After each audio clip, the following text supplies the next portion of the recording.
అందులో పరిపాలనా రాజధానిగా విశాఖపట్నాన్ని ప్రకటించినటువంటి సందర్భంలో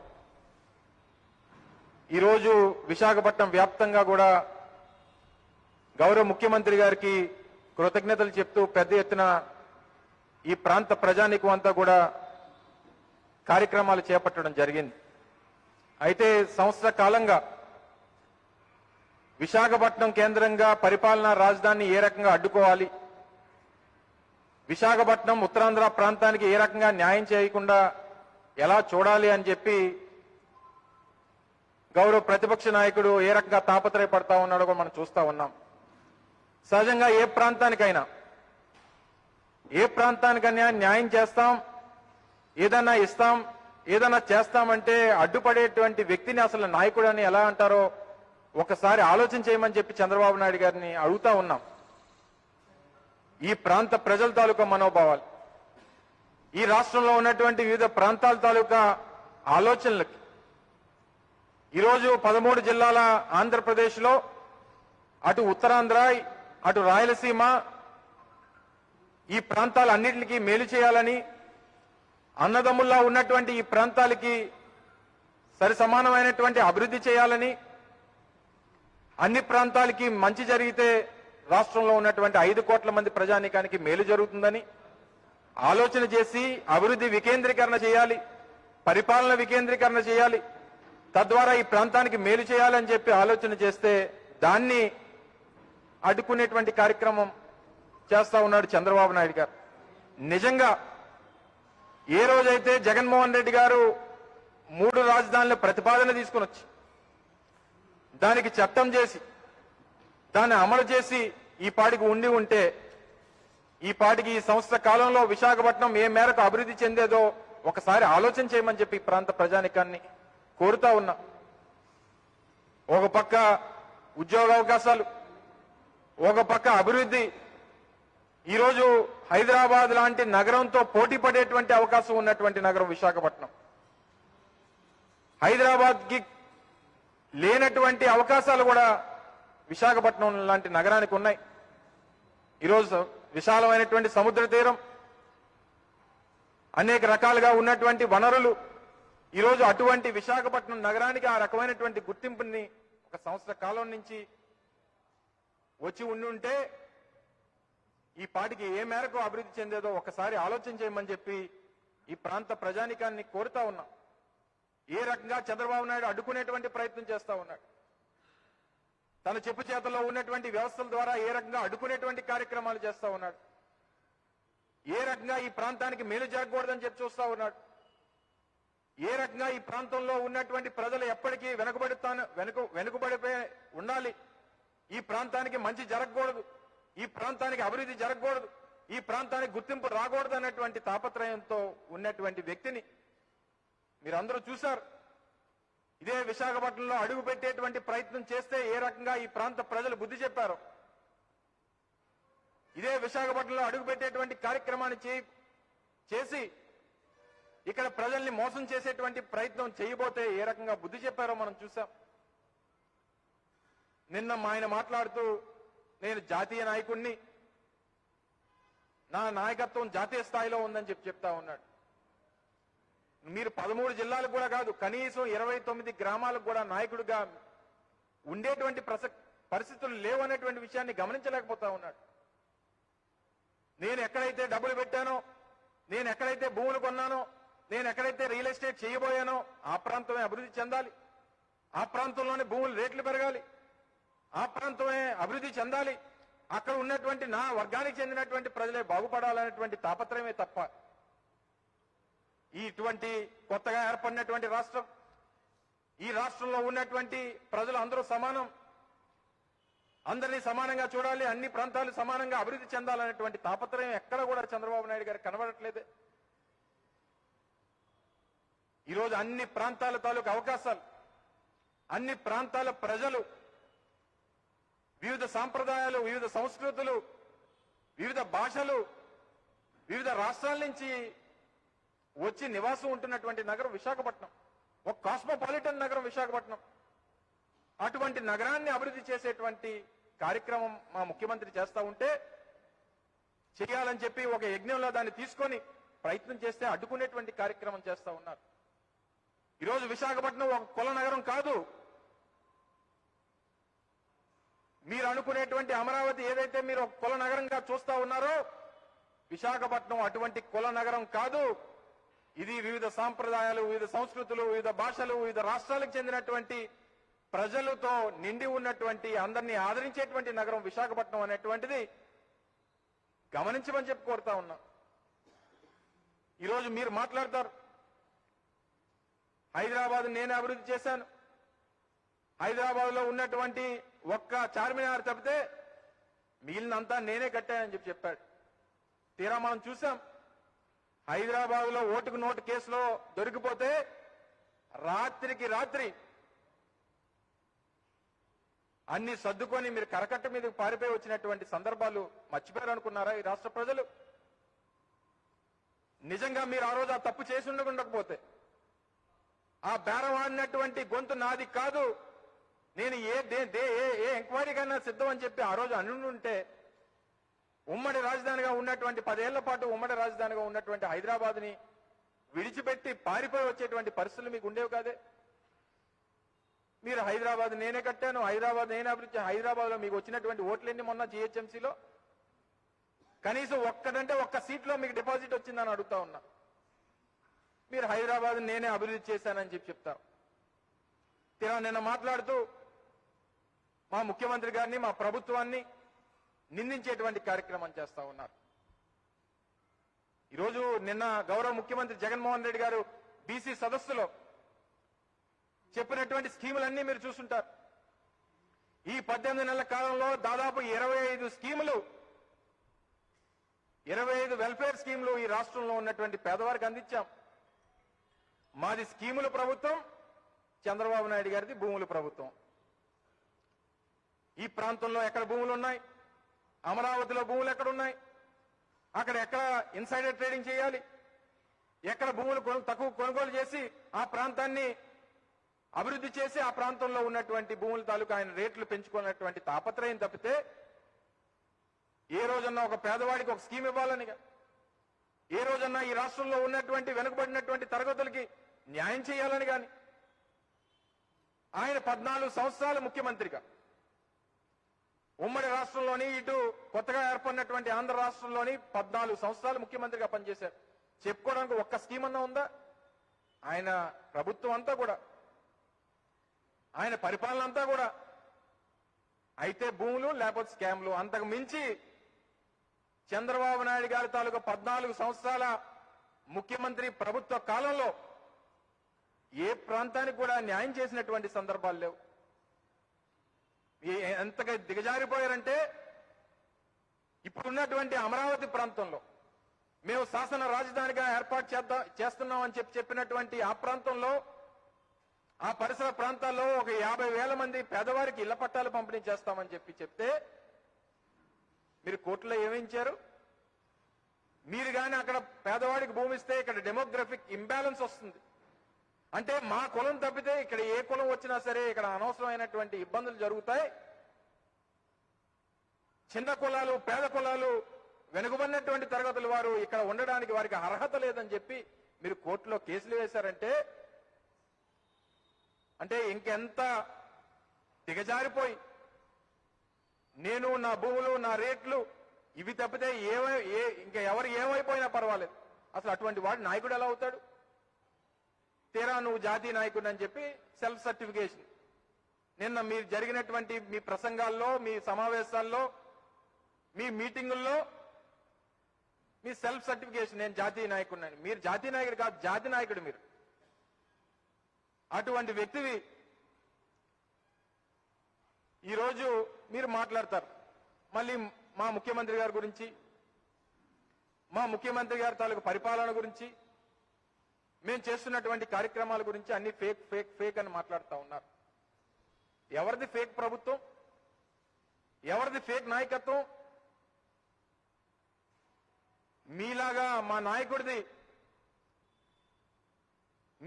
నాయకుడు జగన్మోహన్ రెడ్డి గారిది పొడిస్తే వచ్చినటువంటి అధికారం కాదు. పేదవాడి కష్టాల కోసం రాష్ట్రం అంతా నడిస్తే వచ్చినటువంటి అధికారం. నువ్వు అది నీకు అధికారం ఎలా వచ్చింది? అంటే మీరేమన్నా ఈ రాష్ట్రంలో పేదవాడి కోసం, లేకపోతే ఈ రాష్ట్రంలో ఉన్నటువంటి పేదవాడి తాలూకు కష్టాలు చూసి ఒక రాజకీయ పార్టీని మీరు స్థాపించి మీరు కష్టపడి మీరు అధికారంలోకి వచ్చినటువంటి పార్టీ మీది? మీ నాయకత్వం ఆ రకంగా వచ్చిందా? నక్కలాగా, ముసలి నక్కలాగా మీ మామ ఇంటి ముందు కాపలా కాసి వెన్నుపోటు పొడిచి మావ దగ్గర నుంచి లాక్కున్నటువంటి అధికారం. మమ్మల్ని నువ్వు ఫేక్ అన్నావంటే ఇంక అంతకంటే అన్యాయం ఇంకెక్కడన్నా ఉంటుందా? ఈరోజు నువ్వు చేసినటువంటి అక్రమాలు, అన్యాయాలు, ఈ రాష్ట్ర వ్యాప్తంగా మీరు చేసినటువంటి దౌర్జన్యాలు, ఇవన్నీ మర్చిపోయి రెఫరెండం రెఫరెండం రెఫరెండం అని చెప్పి మాట్లాడతావు. ఎవరండి జనరల్ గా నేను సవాల్ విసిరితే ఆ సవాల్ నా దగ్గర నుంచి మొదలవ్వాలి. రెఫరెండం అని చెప్పి కోరుకునేటువంటి చంద్రబాబు నాయుడు ముందు నీ వెనక ఉన్నటువంటి, నీతో సహా ఉన్నటువంటి ఆ 18 మందో 19 మందో ఆ ఎమ్మెల్యేల్ని రాజీనామా చేసి నువ్వు ఎన్నికలు రావడం మానేసి నువ్వు మమ్మల్ని రాజీనామా చేయమంటావు. ఆ పక్క రాష్ట్రంలో ఉన్నటువంటి టిఆర్ఎస్ అనేక సందర్భాల్లో వారి ఉద్యమాల కోసం, ఆ రాష్ట్ర సాధన కోసం అనేక సందర్భాల్లో వాళ్ళు ప్రజల్లోకి వెళ్లారు.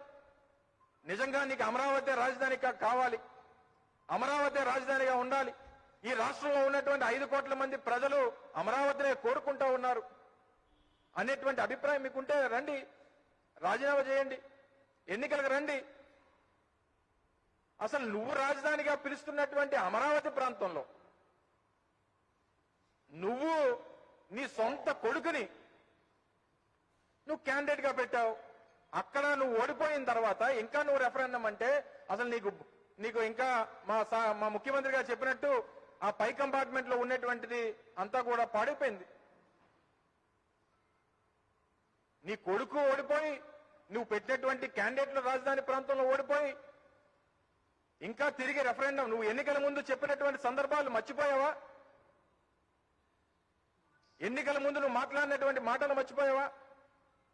అన్ని రకాలుగా కూడా మాట్లాడి ఎన్నికల్లో ప్రజలు చీకొట్టి ఎన్నికల్లో నిన్ను ఇంటికి పంపించి నువ్వు స్వంతంగా ఒక పార్టీని ఎన్నికలకు వెళ్తే నీ పార్టీని ఎన్నికలకు తీసుకెళ్తే వచ్చేటువంటి ఫలితం ఏంటో చూసి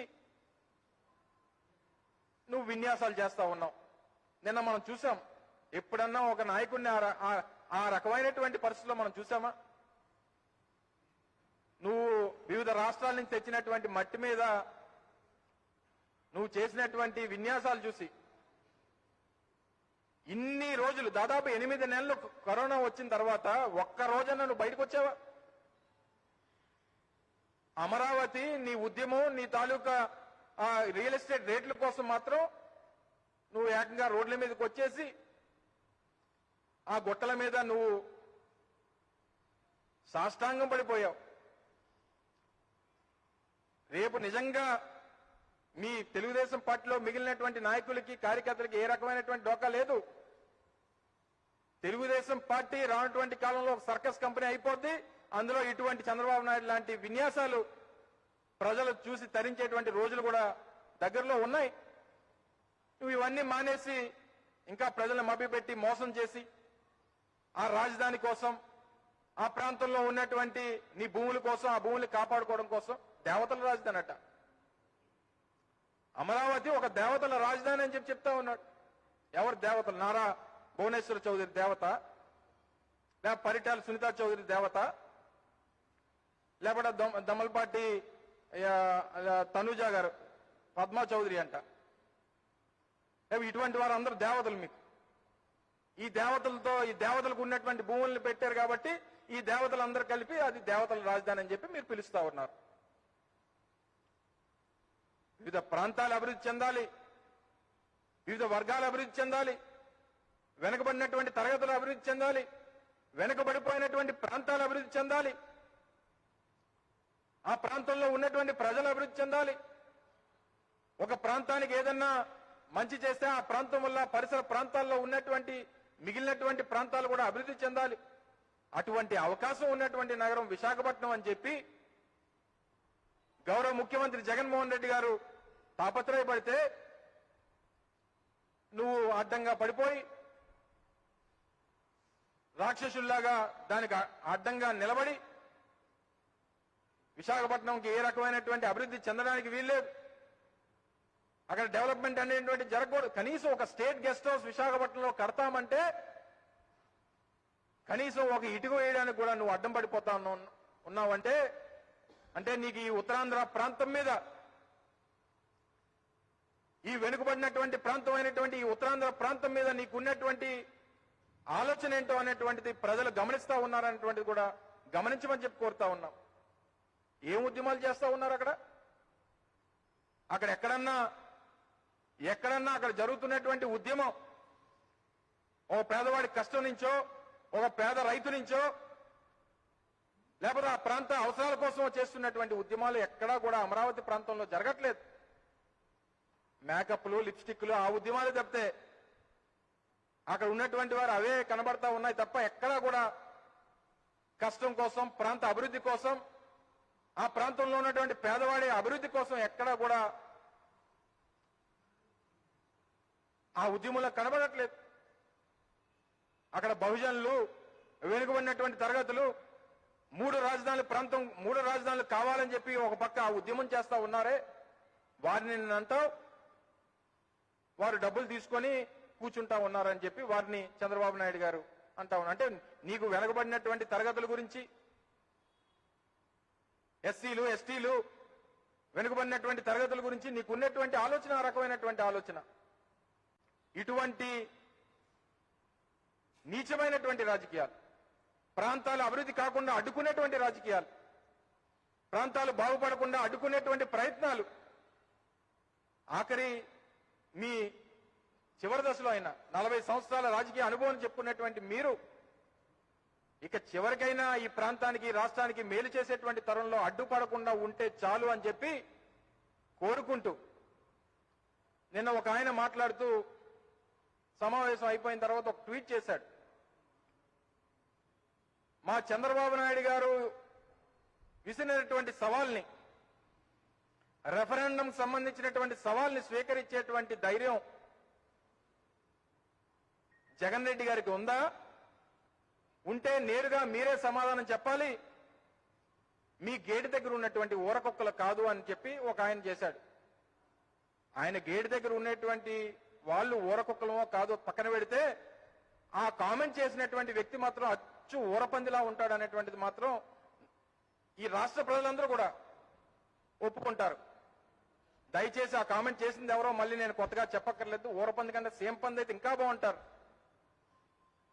వాళ్ళు కూడా కనీసం గెలవనటువంటి, కనీసం ఎమ్మెల్యేలుగా, మంత్రులుగా దొడ్డిదారిని వచ్చి మంత్రులుగా పనిచేసి కనీసం ఓట్లతో గెలవనటువంటి వ్యక్తులు కూడా మాలాంటి వాళ్ళ గురించి మాట్లాడితే ఇంకా దేంతో నవ్వాలో కూడా తెలియనటువంటి పరిస్థితులు. దయచేసి గమనించమని, ఇప్పటికన్నా తెలుగుదేశం పార్టీ, మరి ముఖ్యంగా ఉత్తరాంధ్ర ప్రాంతంలో ఉన్నటువంటి ఆ పార్టీని, ఇంకా ఆ పార్టీలో ఉందామనుకున్న వాళ్ళు కానీ, ఆ పార్టీని నమ్ముకొని ఇంకా రాజకీయాలు చేద్దామనుకున్న వాళ్ళు కానీ, చంద్రబాబు నాయుడు చేసేటువంటి కార్యక్రమాలు, ఆయన చేస్తున్నటువంటి ఆలోచనల్ని పక్కన పెట్టి ఈ ప్రాంత ప్రజలకి అన్యాయం చేయొద్దని చెప్పి మరొక్కసారి మీ ద్వారా ఈ ప్రాంత ప్రజానికాన్ని అందరినీ కూడా కోరుతా ఉన్నా. Thank you.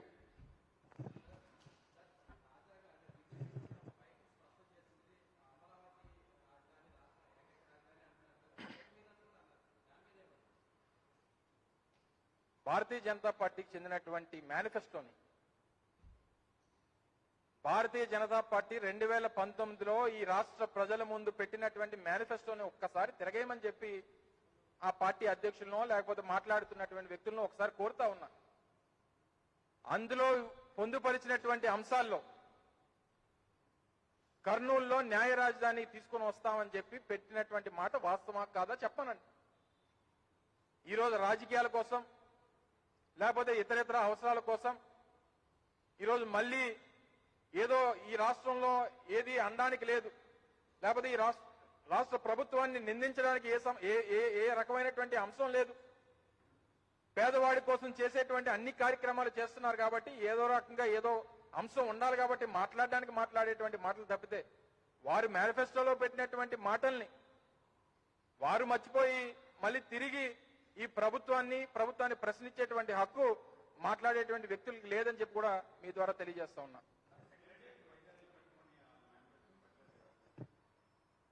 బీజేపీ మేనిఫెస్టో మేము చెయ్యం, బీజేపీ చెప్పినవన్నీ మేము చేస్తామని ఎక్కడ చెప్పలా, లేకపోతే బీజేపీలో మేనిఫెస్టోలో పెట్టినవి మేము చేస్తామని చెప్పలా. మేము చేయాల్సినటువంటి కార్యక్రమాలు చేస్తా ఉన్నాం. అలాగని చెప్పి భారతీయ జనతా పార్టీ అమరావతి రాజధానిగా ఉంటుందని కూడా ఎక్కడ చెప్పలేదు. మా మేనిఫెస్టోలో అన్ని ప్రాంతాల అభివృద్ధికి మా ముఖ్యమంత్రి గారు గతంలో చెప్పినటువంటి మాటల ప్రకారం ఆయన పాదయాత్రలో అనేక సందర్భాల్లో చెప్పినటువంటి సందర్భాలు, అమరావతి అనేటువంటి రాజధాని పెద్ద స్కాము, ఇక్కడ అనేక రకాలైనటువంటి అన్యాయాలు జరిగాయి, ఇన్సైడర్ ట్రేడింగ్ జరిగింది, మేము అధికారంలోకి వచ్చిన తర్వాత దాన్ని బట్టి నిర్ణయం తీసుకుంటామని చెప్పి అనేక సందర్భాల్లో చెప్పారు. చెప్పినటువంటి దాని ప్రకారం అక్కడ శాసన రాజధాని, విశాఖపట్నంలో పరిపాలనా రాజధాని, కర్నూలు ప్రాంతంలో ఈ రోజు న్యాయ రాజధాని పెట్టాలని చెప్పి 3 ప్రాంతాలకి న్యాయం చేస్తా ఉన్నాం తప్ప ఎవరికి అన్యాయం చేయాలనేటువంటి అభిప్రాయం మా ప్రభుత్వానికి ఏ రోజు లేదు. అన్నదమ్ముల లాంటి వివిధ ప్రాంతాలకి అన్నిటికీ న్యాయం చేయాలనేటువంటి ఒక తండ్రి స్థానంలో ఉన్నటువంటి ముఖ్యమంత్రి చేస్తున్నటువంటి కార్యక్రమే తప్ప మరొకటి కాదు అనేటువంటిది కూడా తెలియజేస్తా ఉన్నా. నేను చెయ్యను మీరు భలేగా, మీరు ఏబిఎన్ కదా, మీరు భలేగా మాటల్లో ఇప్పుడు నేనేం చెప్పి బీజేపీ మేనిఫెస్టోలో పెట్టిన చేయాల్సినటువంటి అవసరం మాకు లేదు అని అన్నా. సో బీజేపీ పెట్టింది కాబట్టి మేము చేస్తామని చెప్పలా. మా ఆలోచనలో అదొక భాగం. వాళ్ళు అందులో ఉండి వాళ్ళు రాసింది మేము రాయలేదు అని కానీ, లేకపోతే మాకు సంబంధం లేదని కానీ అనడానికి లేదు. మేనిఫెస్టో అనేటువంటిది ప్రతి ఒక్కరూ పవిత్ర గ్రంథంలా ఎన్నికల ముందు ఎన్నికలకు వెళ్ళేటప్పుడు మేమంటే రోజు మా బ్యాగ్లో పెట్టి తిరుగుతాం. అటు తెలుగుదేశం పార్టీ కానీ ఇతర రాజకీయ పార్టీలు కానీ వాళ్ళకి ఏంటంటే ఎన్నికలు అయిపోయిన తర్వాత అది ఒక డస్ట్బిన్ లో పడేసేటువంటి ఒక కాగితం. అది మాకెందుకు మిత్రపక్షం అవుద్ది? మాకు భారతీయ జనతా పార్టీకి ఉన్నటువంటి అనుబంధం కేంద్ర ప్రభుత్వానికి రాష్ట్ర ప్రభుత్వానికి ఉన్నటువంటి అనుబంధమే తప్ప రాజకీయ పార్టీ లాంటి మీరన్నటువంటి చంద్రబాబు నాయుడు గారి లాగా అవసరాన్ని బట్టి, సమయాన్ని బట్టి, రాజకీయ అవసరాలను బట్టి వాడుకునేటువంటి తత్వం కానీ, అటువంటి వాళ్ళతో కలిసి రాజకీయాలు చేయాలనేటువంటి తాపత్రయం కానీ మా నాయకుడికి లేదు, మాకు ఆలోచన కూడా లేదు.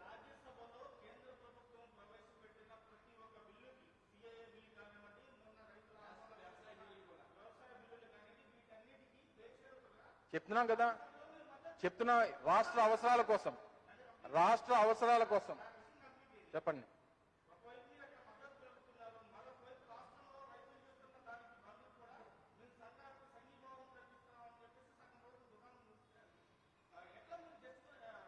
మేము అందుకనే చెప్తున్నా, భారతీయ జనతా పార్టీకి వైఎస్ఆర్ కాంగ్రెస్ పార్టీకి ఉన్నటువంటి అనుబంధం కాదు. ఇందాకే నేను జస్టిఫై చేశాను, ఇప్పుడు మళ్ళీ కూడా చెప్తా ఉన్నా.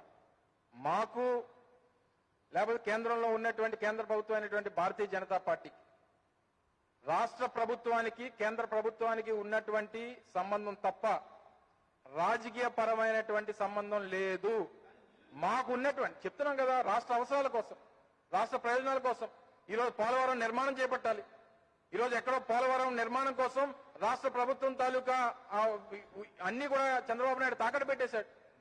ఈరోజు కేవలం కాంట్రాక్టుల కోసం, లేకపోతే ఆయన అవసరాల కోసం, లేకపోతే ఆయన కేసులు మాఫీ చేసుకోవడం కోసం రాష్ట్ర ప్రయోజనాల్ని, రాష్ట్రం తాలూకా ఆలోచనల్ని, రాష్ట్ర ప్రజల తాలూకా ఆకాంక్షలను అన్నింటినీ కూడా చంద్రబాబు నాయుడు తాకట్టు పెట్టేస్తే ఈ రోజు మళ్ళీ ఈ రాష్ట్రం కోసం వాటిని సాధించుకోవాలి. జీవనాడైనటువంటి పోలవరం కానీ, ఈ రాష్ట్ర అవసరాలు కానీ, ఈ రాష్ట్రానికి సంబంధించినటువంటి రెవెన్యూ లోటు కానీ అనేక అంశాలు ఈ రోజు కేంద్ర ప్రభుత్వం నుంచి రాబట్టుకోవాల్సినటువంటి అవసరం ఉంది. మాది భారతీయ జనతా పార్టీది రాష్ట్ర ప్రభుత్వానికి కేంద్ర ప్రభుత్వానికి ఉన్నటువంటి సంబంధమైనటువంటిది మరొకసారి తెలియజేస్తా ఉన్నా. Thank you.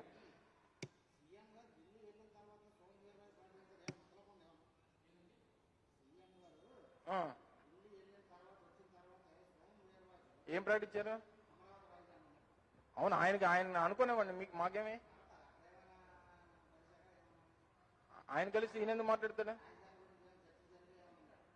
రాజధాని గురించి చేసే ఉంటారు చర్చ, 3 రాజధానుల గురించి. 3 రాజధానుల గురించి చేసి ఉంటారు. అందులో శాసన రాజధానిగా అమరావతి కావాలని ఉంటారు సోమవీర్రాజు గారు. లేకపోతే ఆయనకి అదే కావాలేమో. మరి ఆయనకి నిన్న భారతీయ జనతా పార్టీకి చెందినటువంటి నాయకులు కూడా కొంతమంది అమరావతి ఉద్యమంలో ఆ ప్రాంతంలో ఉన్నటువంటి ఉద్యమానికి వెళ్ళినట్టుగా చూసాం. ఏది ఇంకా ఏం పార్టీలు ఉన్నాయండి వైసీపీ కాకుండా రాష్ట్రంలో? వైసీపీ కాకుండా ఈ రాష్ట్రంలో ఏ రాజకీయ పార్టీలు ఉన్నాయి? ఈ రోజు ఆయన 13 గ్రామాలకి ఆయన పార్టీ నడుపుతున్నాడు చంద్రబాబు నాయుడు. ఆ కమ్యూనిస్టులు ఏమో ఆయన వెనకాల తిరుగుతున్నారు. వాళ్ళు కార్పొరేట్ పార్టీ ఆఫ్ ఇండియా అయిపోయింది వాళ్ళది. కమ్యూనిస్ట్ కాక కార్పొరేట్ పార్టీ ఆఫ్ ఇండియా అయిపోయింది వాళ్ళది. సో ఉన్నటువంటి రాజకీయ పార్టీ వాళ్ళకి వచ్చినటువంటి పర్సంటేజ్లు ఎన్ని, వాళ్ళకి ఉన్నటువంటి ఇదేంటి? ఒక ఆయన ఏమో పర్సనల్ తగుల్లో ఆయన తిరుగుతున్నాడు. ఫ్యామిలీ ప్రాబ్లమ్స్, ఎవరికి బోల్ ప్రాబ్లం ఉన్నాయి, ఏం చేస్తాం చెప్పండి. Okay, thank you.